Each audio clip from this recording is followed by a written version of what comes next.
Bonjour chers amis investisseurs, comme chaque fin de mois, analyse du portefeuille long terme Grand Direct Trading, qui je rappelle est un portefeuille basé sur le portefeuille de Dalio. Alors c'est quoi un portefeuille de Dalio?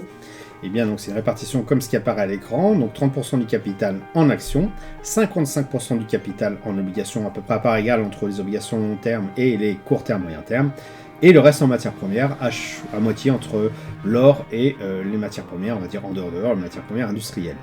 Là-dessus se rajoute du market timing. Donc qu'est-ce que c'est market timing? Tout simplement lorsqu'un prix clôture au-dessus du moyen mobile 10 périodes mensuelles, eh bien, on va avoir tendance à se positionner à l'achat.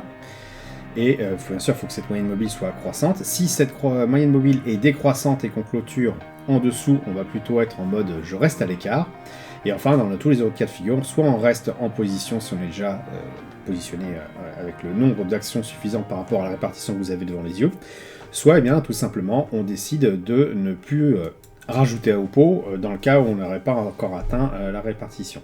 Allez, on commence avec les actions qui sont toujours vraiment en forme, avec un prix qui clôture au-dessus de la moyenne mobile 10 périodes croissante, donc on est toujours en position sur les actions. C'est vrai que ça a beaucoup monté, on pourrait se dire que ça va certainement corriger, et ça a déjà commencé, puisqu'on n'est pas au plus haut de cette bougie mensuelle, mais pour autant, la tendance de fond reste vraiment haussière. Il faut éviter, comme on a pu avoir avec ces bougies Aiki Nashi percées de part et d'autre, donc avec beaucoup de volatilité, il faut éviter donc de faire l'amalgame entre les variations, les vibrations du prix au sein d'une bougie et la tendance de fond, et c'est pour ça que les moyennes mobiles sont utiles dans ce cadre-là, tout simplement parce que vous indiquent qu'il y a une moyenne qui est vraiment sur le fond orienté à la hausse et que le prix clôture au-dessus, donc tout ceci est très haussier, donc on reste positionné si on est déjà en position sur les actions, et pour autant si on ne l'est pas encore, il est toujours temps de rajouter au pot puisqu'on est dans les bonnes conditions, en tout cas pour l'instant, de hausse sur le long terme. Concernant les obligations long terme, donc on voit qu'on est toujours avec le prix qui clôture au-dessus de la moyenne mobile 10 périodes qui est toujours croissante. On se rapproche quand même du prix. Alors deux façons de voir, bon là je dirais si on applique la stratégie Cola à la lettre, on clôture au-dessus du moyenne mobile 10 périodes croissante, donc on passe à l'achat. Certains diront que les obligations c'est dangereux, il y a la dette et tout ça, c'est clair. Bon, maintenant moi j'applique la stratégie sans forcément me prendre la tête plus que ça, c'est juste une partie de mon portefeuille, c'est pas la totalité. Et donc pour l'instant je reste acheteur, et si je ne suis pas encore complètement servi par rapport à la répartition des obligations sur la partie en tout cas long terme, je rajoute au pot et je continue d'augmenter mes positions sur les obligations. Pour les obligations court terme, c'est un peu plus facile à lire, indépendamment encore une fois d'analyse fondamentale, de penser que c'est la fin du monde du nouveau obligataire, que les États sont endettés à mort et que tout va s'écrouler.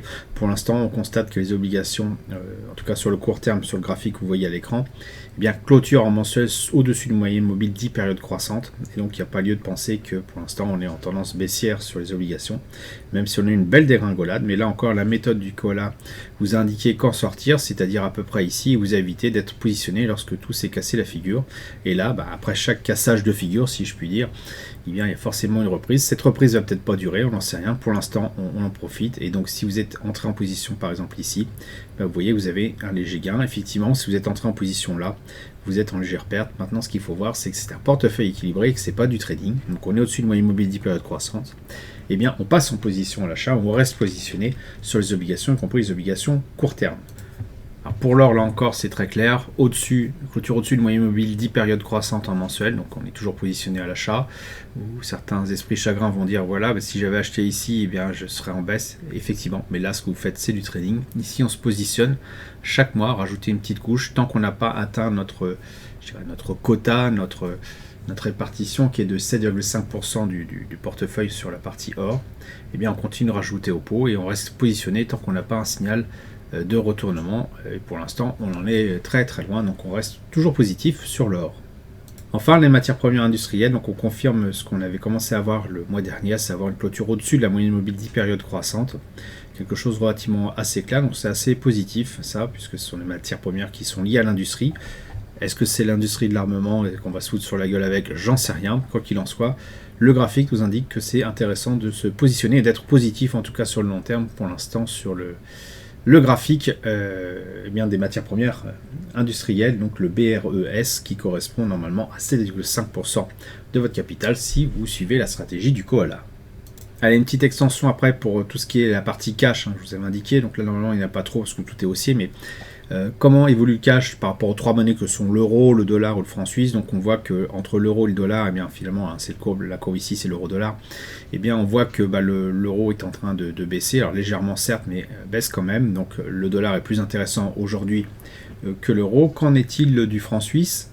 Eh bien curieusement, le franc suisse, lui, est en train de perdre du chemin par rapport à l'euro. On voit que l'euro CHF redevient haussier, prix clôture au-dessus du moyen mobile, période croissante, et donc l'euro pour l'instant est plus intéressant que le franc suisse. Et donc pour confirmer tout ça, maintenant on va voir le dollar par rapport au franc suisse. On voit effectivement que le dollar se porte mieux pour l'instant depuis quelques bougies que le franc suisse. Donc je dirais le grand gagnant de ce mois-ci pour l'instant c'est le dollar, et donc ça peut être intéressant si vous êtes un peu cambiste, et bien de transférer votre cash sur cette monnaie-là, le temps de profiter d'un mouvement qui a l'air de s'installer, en tout cas pour l'instant. Je vous informe exceptionnellement que jusqu'au 11 mai 2024, date de mon 50e anniversaire, eh bien vous bénéficiez sur l'ensemble de la boutique Grandir avec le Trading, que ce soit les formations, les accompagnements ou autres, de 50% de réduction en utilisant le code qui est disponible dans la description de cette vidéo. Voilà, j'espère que vous avez apprécié cette vidéo. Si c'est le cas, merci de laisser un pouce pour m'encourager à continuer. Abonnez-vous à la chaîne YouTube pour ne rater aucune nouvelle publication. Je vous dis merci et à bientôt sur le blog.